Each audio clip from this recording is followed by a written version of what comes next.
that as well, just for that piece of pipe insulation you find in the wall that you tear out that you didn't know was there. You'll see, here's my start of what's not included. Land purchase, $0. There's nothing in here for any additional land if you were to try to find a way to increase what you have available for playgrounds, etc. I do have in here, oh shoot, I have to change this. Now, it's starting to get embarrassing. Labor and industry hasn't existed for probably a couple years now. Department of Public Safety. But that's the permit, the building permit from the state. And they charge you $5.50 for every $1,000 of building construction costs. To review it, make sure it's safe, do the electrical inspections and the fire safety inspections. Local permits, Act 250, I put $0 in for each of those things as an assumption. Clerk of the Works is a position that I highly recommend you have. This is probably for a year and a half's worth of work, something less than full-time at $90,000. I'm going to guess it gets you maybe 2/3.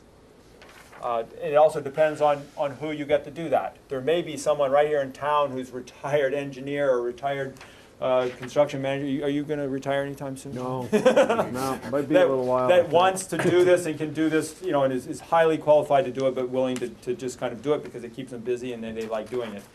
That doesn't usually happen, but it's possible. The A&E fees, that's to pay me to take it from here to completion, plus all my engineers.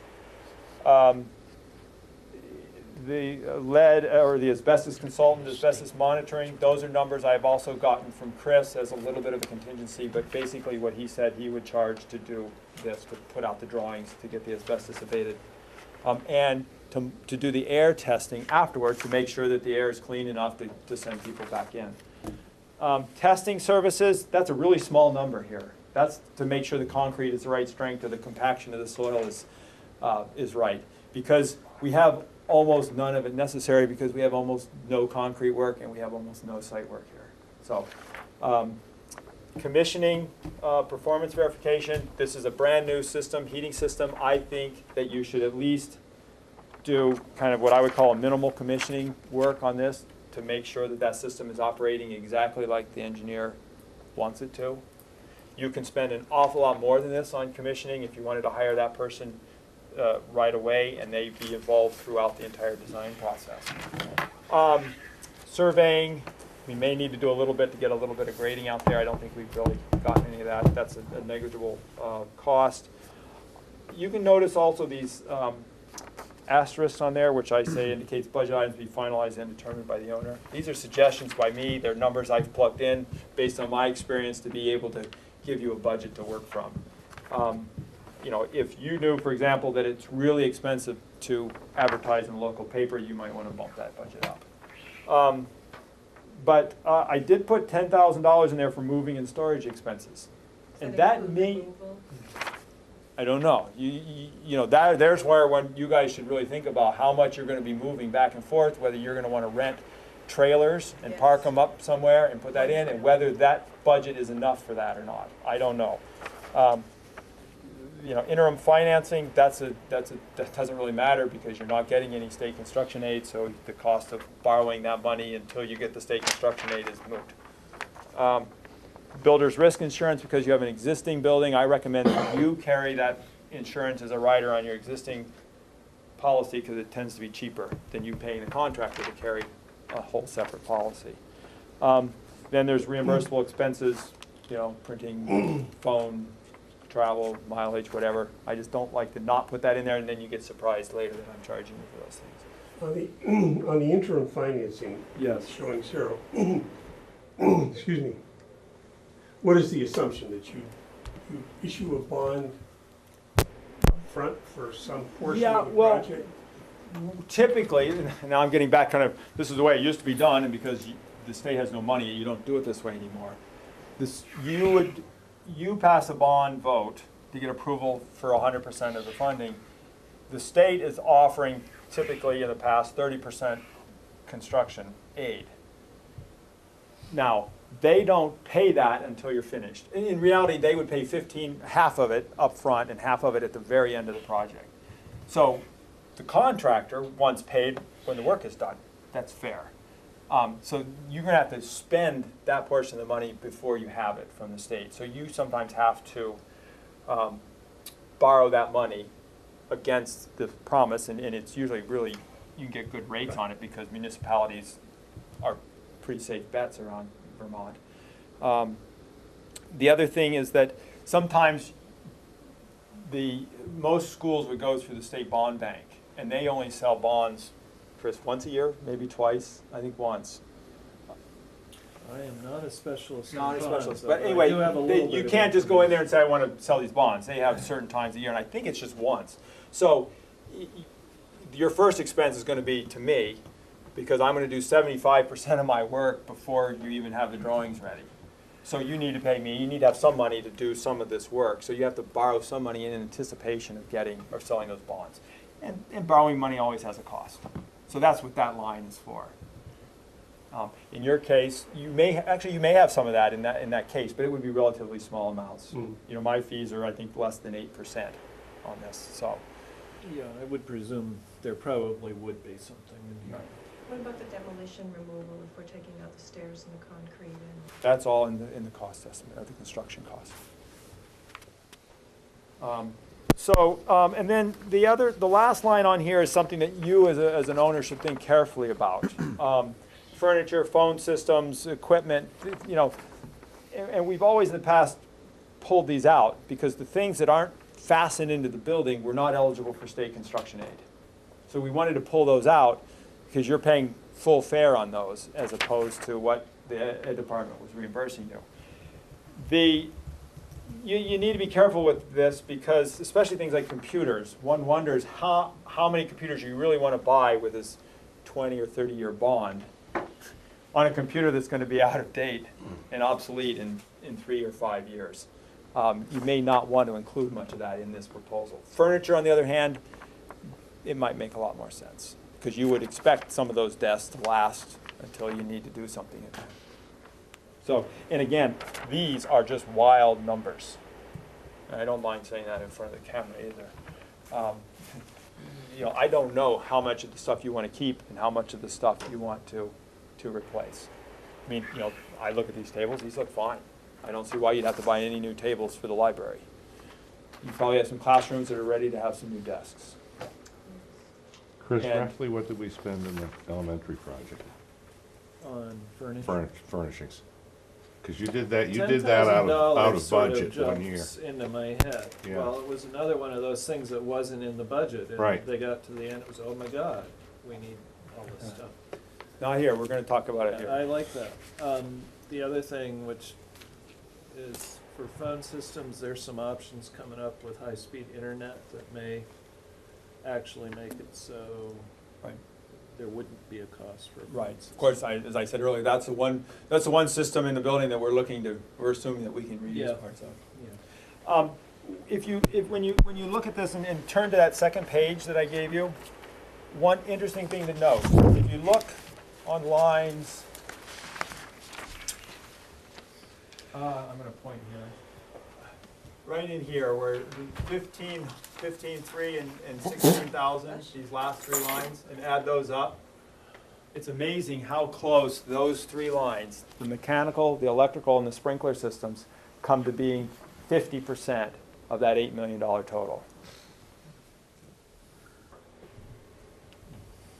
And we've heard the last couple meetings, the condition and the need to replace the mechanical electrical systems in this building, which is one of the biggest reasons you called me up to begin with. And so your ability to adjust the cost of this project is, I think, severely limited by that. That's half of the cost. That's $4 million to put a ventilation system in this building that doesn't exist right now. To upgrade the electrical systems that you've known for 5 or 6 years, or you've been looking for 5 or 6 years or more to try to upgrade. There are also things that have a tremendous impact on the energy efficiency of this building. John, Yeah. however, Yeah. you got it at 50%. If you came in and did that project from scratch in this building, part of the rest of it's in finishes that you'd have to put back into that line, so you'd be That's up around true. 70%. So, That's true. that's your number, but you're absolutely right conceptually that that number gets up over 50% when you figure that you gotta dig into walls, rebuild them, cut holes in the floor, Chases. The build ceilings, chases, all the ceilings. It's true.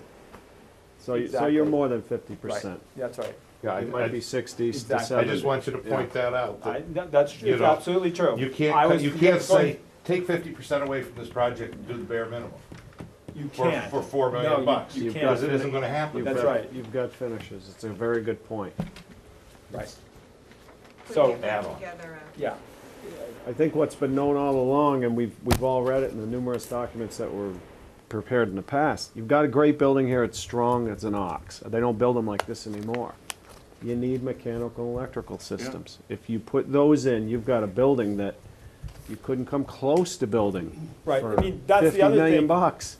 where these Not with the numbers. finishes and the construction Right. that's in this building. And I said that in some ways because it was noteworthy to me how close to exactly 50% those Yeah, numbers yeah. came. The other thing to think about is that this building is very close to 80,000 square feet. This estimate for construction is $8 million. The math is really easy. I can do it standing here. It's $100 a square foot. I start, if somebody comes up to me on the street and says, how much is new construction these days for a new school? I'm going to say somewhere around 200 to 250. And I'd tell you between 200 and 300, depending on how complicated it is. And so, yeah, we're on the same page. That's right.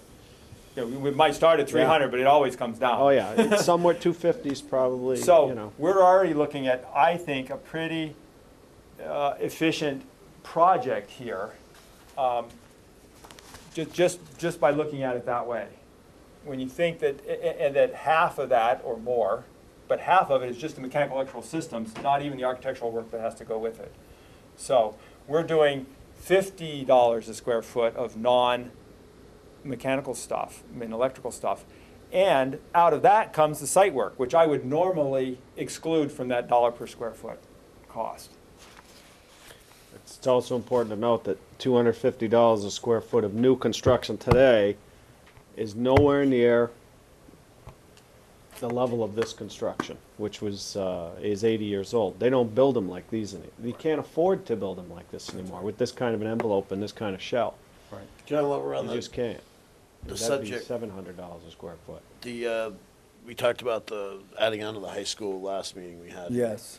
And you were gonna give us some numbers or talk about that a little bit. And obviously, what you're talking about, new construction, $250 a square foot, something like that would be considered new construction. Just because Oh, you're absolutely. tying into a building doesn't make it, Yeah, I mean, that would involve absolutely more site work costs. right? If you just left it at the same number of square feet, you're gonna do 80,000 versus 80,000, well, you can see right off that you're 2 to 2.5 times the amount plus the site work difference, more expensive. Now, if you wanna say you're not gonna build a new auditorium over there, and by abandoning this building, you don't have an auditorium for your middle school students, now you make it a little bit smaller. You do it a little more efficient, you've got 7-foot corridors instead of 8 to 10-foot corridors like you have in this building, you squeeze it in a little bit, fine. You're not going to add the hundreds of students that are in this building over there and not build another gym. Right. You're not going to do that. Or either that or you're not going to offer gym class to the middle school students. Same probably with the cafeteria. If you're lucky, you've got a huge kitchen over there already that can make enough food for everybody. But the number of instances like that are very small. I mean, you're not going to shove the middle school students into the high school classrooms. They're already full of high school students. So you got to build the same number of classrooms you're going to end up with here. I mean, we already fought that battle once here of trying to figure out how do we do this with fewer classrooms so that we can have them all in this building and that they're slightly smaller. My gut feeling is, based on our previous conversations, is you might end up with slightly larger classrooms over there, which is going backwards in the wrong direction in terms of cost. There's absolutely no doubt in my mind that that would be a significantly more expensive project. And then now it's the architect in me that is talking, when you finish that project and you spend a lot more for it, what have you got here on this site? You've got an empty 80,000 square foot building right in the middle of your village. And you don't know what to do with it. It makes a lousy office building because there's no